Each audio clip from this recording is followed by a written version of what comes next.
Join me as I dive deep into the mysterious case of 5-year-old Mersedes Losoya and try to piece together what really happened. The story of Mersedes Losoya is one that has left a lasting impact on many true crime enthusiasts and continues to be a topic of discussion. Her disappearance and the subsequent investigation have raised numerous questions and sparked intense debate. Mersedes was just 5 years old when she vanished, leaving behind a trail of unanswered questions. On February 2, 2005, Mersedes Losoya's life was abruptly cut short at the tender age of 5. The San Antonio, Texas native was last seen in the company of her biological mother, Ana Losoya, who was also known as Anastasia Martinez. Prior to the tragic incident, Ana had sole custody of little Mersedes, although she did not exercise it often. On occasion, she allowed the child to spend time with her sister.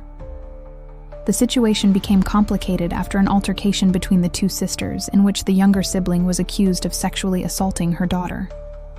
As a result, Mersedes was prohibited from seeing her niece. At approximately 6:30 p.m. on the fateful day, Ana called her sister Marissa and informed her that she would be bringing Mersedes over for a visit. However, the child never arrived. Concerned, Marissa contacted her sister at around 8 p.m., only to be informed that Mersedes was not with her. It was then that they realized the 5-year-old had been missing for nearly 2 hours. Panicked, they immediately dialed 911. As news of the missing child spread through the tight-knit Hispanic community, hundreds of residents from surrounding neighborhoods rushed to assist in the search efforts. They distributed thousands of flyers bearing Mercedes' image and relayed any potential sightings to the authorities. One witness claimed to have spotted the youngster at the corner of Zarzamora and South Frio streets, but by the time officers arrived at the scene, she was nowhere to be found. The following day, law enforcement officials announced that they were searching for Mersedes and her mother in connection with the disappearance. This unusual development came after investigators learned that Ana had withdrawn $1,000 from the bank shortly after her daughter went missing. Additionally, surveillance footage from a nearby gas station showed her purchasing a large garbage bag, which she later placed inside her car. These findings suggested that the pair may have been involved in some form of foul play. But the twists and turns didn't end there. 2 days later, a hunter discovered Ana's abandoned car on the outskirts of town. Inside, officers found the girl's jacket and backpack, but no sign of either woman. The investigation revealed that Ana had been leading a double life. Under the alias Anastasia Martinez, she had been receiving financial assistance from Mersedes under false pretenses. Investigators discovered that Mersedes was not officially enrolled in school and had not received medical attention in several years. Furthermore, neighbors reported that they had not seen the child in almost 2 months. These revelations cast a shadow of suspicion on Ana, raising questions about her behavior and the circumstances surrounding her daughter's disappearance. Despite extensive searches of the areas frequented by the mother-daughter duo, there was still no sign of Mersedes or her mother. Over the years, the case went through various iterations, each with its own theories and suspects. However, none of these attempts proved fruitful in unraveling the mystery of the missing girl.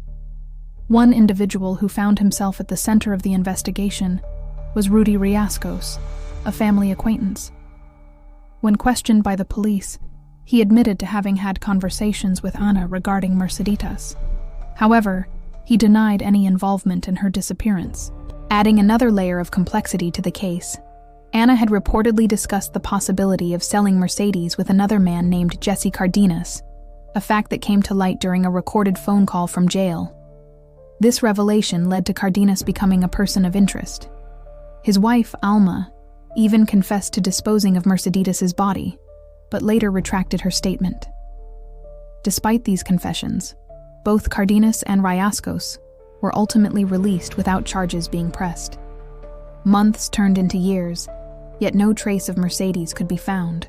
The case remained open, but the urgency of finding the missing girl began to subside. Then in 2017, a glimmer of hope emerged. After a decade of silence, Ana agreed to participate in an interview, hoping to clear her name once and for all. During the conversation, she vehemently denied any involvement in her daughter's disappearance, claiming that the last time she saw her, she was with a group of migrant workers. However, her explanation did not hold up to scrutiny, and she was soon arrested again in connection with the case. In 2018, after 13 years since Mercedes' disappearance, Anna was finally charged. Prosecutors presented their case against her, alleging that she had caused or allowed the girl's death. Despite the gravity of the charges, Anna maintained her innocence, asserting that she was merely a victim of circumstance and had no part in her daughter's untimely demise. During the trial, prosecutors presented a compelling argument based on circumstantial evidence, highlighting Anna's questionable actions following Mercedes' disappearance. They pointed to her withdrawal of $1,000 from the bank, purchase of a large garbage bag, and the discovery of the girl's belongings in her abandoned vehicle. Moreover, Anna's attempt to flee the city and her failure to report her daughter missing for an extended period raised eyebrows.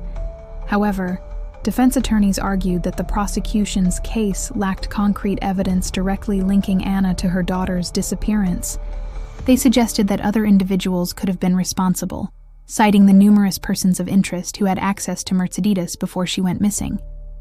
This line of questioning raised speculation about whether the authorities had thoroughly investigated all leads, or whether there might be more to the story than met the eye. As the trial progressed, emotions ran high in the courtroom. Family members and supporters of Mercedes, who had waited for years for justice, hoped that the truth would finally come to light. Conversely, Anna's own family rallied behind her, insisting on her innocence and urging the jury to consider reasonable doubt. After careful deliberation, the jury ultimately reached a verdict. They found Anna guilty of causing or allowing the death of her daughter, Mercedes. The news sent shockwaves through the community, leaving many to wonder about the full extent of Anna's involvement in the case. In the aftermath of the verdict, Anna faced the daunting prospect of sentencing. Prosecutors sought the maximum penalty, arguing that Anna's actions had not only resulted in the death of a young girl, but had also caused immense pain and suffering to the Losoya family. Defense attorneys, on the other hand, pleaded for leniency, emphasizing Anna's lack of criminal record and asserting that she had shown remorse for her actions. Finally, the judge delivered the sentence. Anna was sentenced to 40 years in prison. The decision brought a sense of closure to some, who felt that justice had been served. However, it did little to quell the lingering questions surrounding the case. As Anna's journey through the prison system commenced, many wondered about the possibility of her ever revealing the complete truth about Mercedes' disappearance. The case left an indelible mark on the community, prompting discussions about child welfare and parental responsibility. Some criticized the authorities for not intervening sooner, given the signs of neglect and possible abuse in Mercedes' life. Others debated the severity of Anna's actions and whether her punishment was just. Over the years, the hope of finding Mercedes alive had dwindled, giving way to a desire for answers and justice. The case sparked outrage within the Hispanic community, which rallied together to support the search efforts and demand accountability. Murals and shrines dedicated to Mercedes became prominent landmarks, serving as constant reminders of the tragedy that had befallen the young girl. In recent times, advances in forensic technology have renewed interest in the case. Some believe that with modern tools, it might be possible to uncover new evidence that could shed light on what truly happened to Mercedes. The passage of time has not diminished the impact of this case. In fact, it has only amplified the need for truth and reconciliation. The Losoya family continues to seek answers, hoping to lay their daughter and sister to rest. The story of Mercedes and Lucia serves as a somber reminder of the fragility of life and the importance of protecting the innocent. It underscores the devastating consequences of neglect, abuse, and the relentless pursuit of justice. As we reflect on this harrowing tale, we are reminded of the strength of the human spirit in the face of adversity and the unyielding determination to seek truth and healing in the darkest of times. If you've watched until now, thank you for being a part of my journey. And if you're still curious about more cases, make sure to check out another video on my channel about a similar case that's just as intriguing. And don't forget to subscribe and leave a comment below. Thanks for watching. See you next time.